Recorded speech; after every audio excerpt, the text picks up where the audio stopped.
ഇത് കേരളത്തിലെ ഒരു ഗ്രാമം. +2 കഴിഞ്ഞാൽ പിന്നെ വീട്ടുകാരും നാട്ടുകാരും തുടങ്ങും. പാസ്പോർട്ട് എടുക്കടാ, ഗൾഫിൽ പോടാ, 10 പൈസ സമ്പാദിക്കാൻ നോക്കടാ, നിനക്ക് പണിയൊന്നുമില്ലേ, അല്ല പണി കിട്ടിയില്ലേ, 3 നേരം വെട്ടി വിഴുങ്ങാൻ കിട്ടിയാ മതിയല്ലേ എന്നൊക്കെയുള്ള കുറ്റപ്പെടുത്തലുകൾ. വീട്ടുകാരോട് വഴക്കും കൂടി ജോലിക്കും പോവാതെ സുഹൃത്തിന്റെ കൂടെ പോകുന്ന ഇവനെ കണ്ടില്ലേ? ഇവനാണ് ഈ ചിത്രത്തിലെ നായകൻ. കുറ്റപ്പെടുത്തലുകൾ സഹിക്കവയ്യാതാവുമ്പോൾ എങ്ങോട്ടെന്നില്ലാതെ ജീവിതത്തിൽ നിന്നും ഒളിച്ചോടും. ഓടുന്നതൊക്കെ ശരി, ഓടി ഓടി ഒടുവിൽ പ്രവാസം എന്ന ഈ മതിൽ ചാടാതെ സൂക്ഷിക്കുക. ഗൾഫ് ആദ്യമൊക്കെ കാണാൻ അത്ഭുതമാ. നാട്ടിൽ നിന്നും വളരെ എളുപ്പത്തിൽ ഇവൻ ഈ മതിൽ ചാടി ഗൾഫിലെത്തി.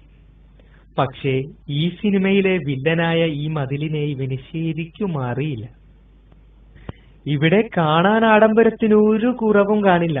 പക്ഷേ നാട്ടിലേക്ക് പണമയച്ചാൽ പിന്നെ പ്രവാസിയുടെ ജീവിതം ഈ പാട്ട് പോലെ.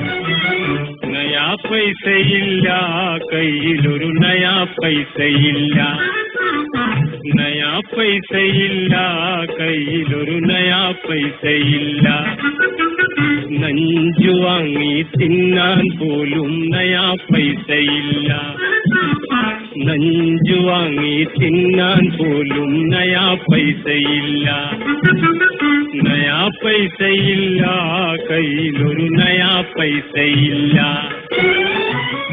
പ്രവാസ ജീവിതം ഭാരമായി തോന്നുമ്പോൾ പിന്നെ ഇങ്ങനെ നാട്ടിലേക്ക് പോവാൻ വഴി അന്വേഷിച്ചു തുടങ്ങും.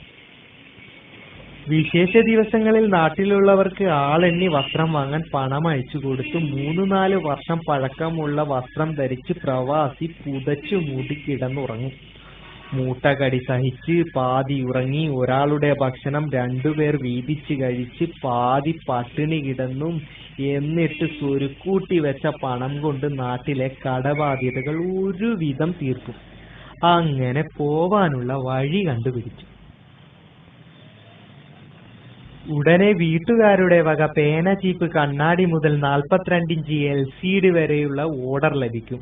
അതോടെ വില്ലനാകുന്ന ഈ മതിൽ അതിന്റെ ഉഗ്രരൂപം കാണിക്കും. ഓർക്കുക, ചാടി വന്ന അത്ര എളുപ്പമല്ല ഈ മതിലിനപ്പുറം കിടക്കാൻ.